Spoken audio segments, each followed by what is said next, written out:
Eu perdido pecador, longe do meu Jesus, já me achava sem vigor, a perecer sem luz. Meu estado Cristo viu, dando-me sua mão, e salvar-me conseguiu da perdição. Cristo me amou e me livrou. O seu imenso amor me transformou. Foi seu poder, o seu querer.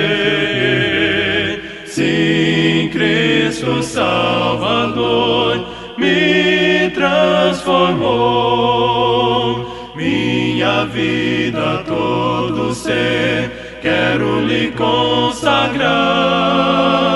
A seu lado vou viver, o seu amor cantar.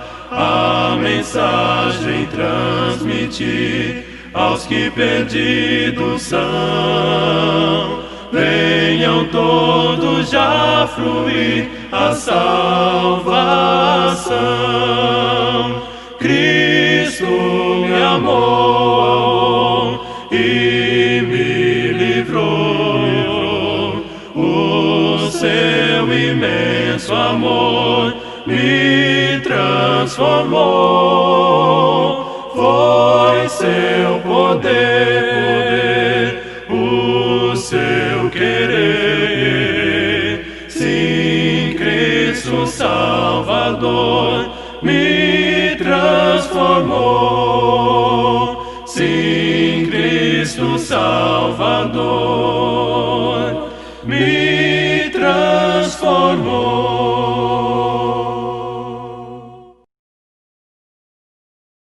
Sob tua palavra o universo inteiro se formou. Planetas, sóis, estrelas, luas incontáveis. Formaste o homem e a mulher dentro de um jardim, e ao pecarem descobriram teu perdão. Senhor, eu sei que há mil razões pra te adorar, mas a razão maior é que me faz cantar. Ó Senhor, te louvo pelo que tu és, e não por feitos poderosos de tua mão. Ó Senhor, te louvo pelo que tu és, eis a razão maior é que me faz cantar por tudo que tu és. Conforme o plano eterno feito desde a criação, teu Filho amado prometeste enviar. Cristo por ti e por mim sofreu até a morte, morreu na cruz, sublime amor, salvou um pecador. Senhor, eu sei que há mil razões pra te adorar, mas a razão maior é que me faz cantar. Ó Senhor, te louvo pelo que tu és, e não por feitos poderosos de tua mão. Ó Senhor, te louvo pelo que tu és, e esta é a única razão pra eu cantar por tudo que tu és, por tudo que tu és, por tudo que tu és.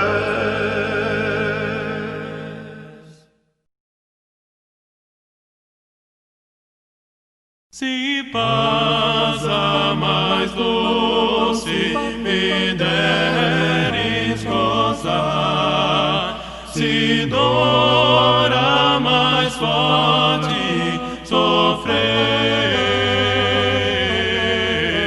ó seja o que for, tu me fazes saber que feliz com Jesus sempre sou. Sou feliz com Jesus, sou feliz com Jesus, meu Senhor. Meu triste pecado por meu Salvador foi pago de um modo cabal. Valeu-me o Senhor, ó Messias sem igual. Sou feliz, graças dou a Jesus. Sou feliz com Jesus, sou feliz com Jesus, meu Senhor.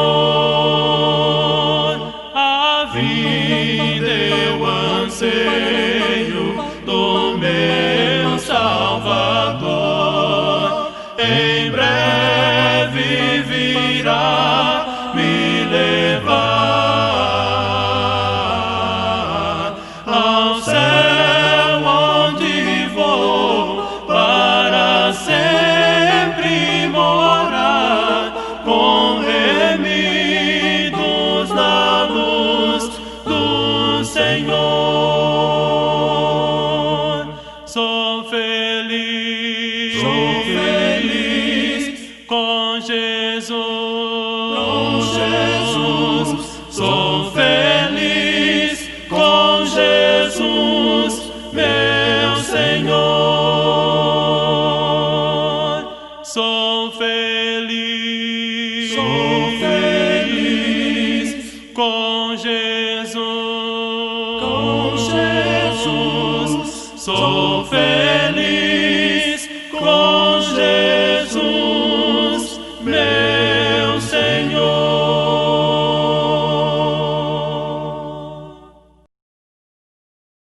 Seja engrandecido, ó Deus da minha vida, tu és o Deus da minha salvação. És a minha rocha, a minha segurança, meus lábios sempre te exaltarão. Aleluia, aleluia, te louvo, pois sei que sobre todos és Senhor. Aleluia, aleluia, te louvo, pois sei que sobre todos és Senhor.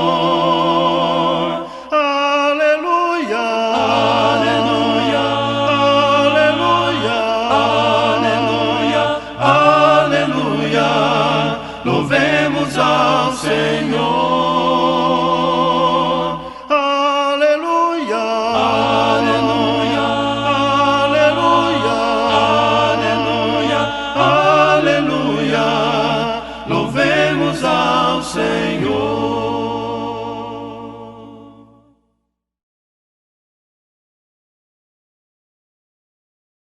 Tu és Deus tão majestoso, és o eterno Deus de amor. Fortaleza em nossas vidas, o supremo benfeitor. Nossas vidas transformou, do pecado nos livrou. Por Jesus, Cordeiro Santo, que seu sangue derramou. Tu és Deus tão majestoso, és o eterno Deus de amor. Fortaleza em nossas vidas, o supremo benfeitor. Nossas vidas transformou, do pecado nos livrou. Por Jesus, Cordeiro Santo, que seu sangue derramou.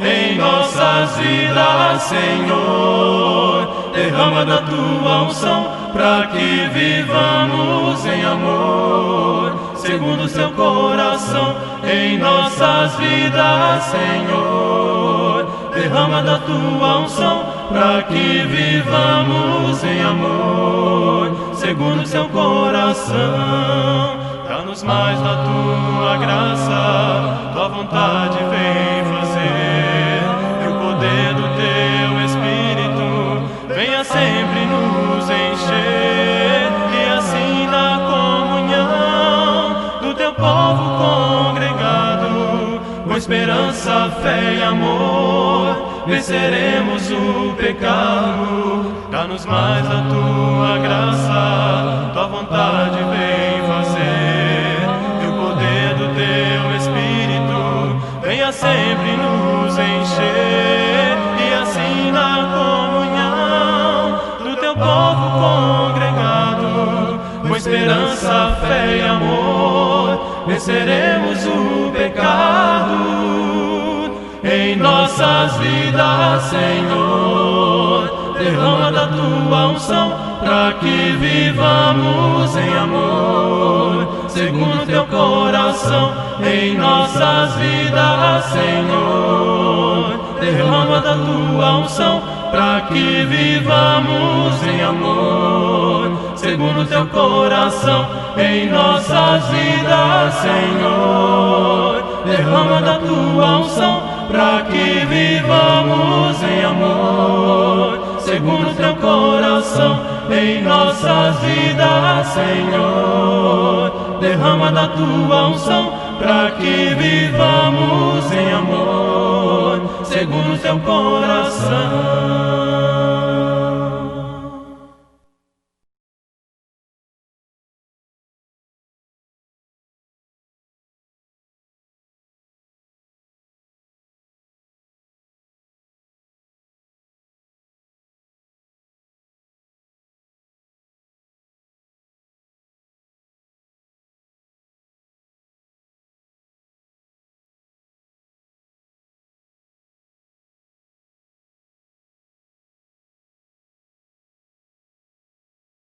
Bom dia, irmãos. Um grande prazer estar aqui com vocês de novo.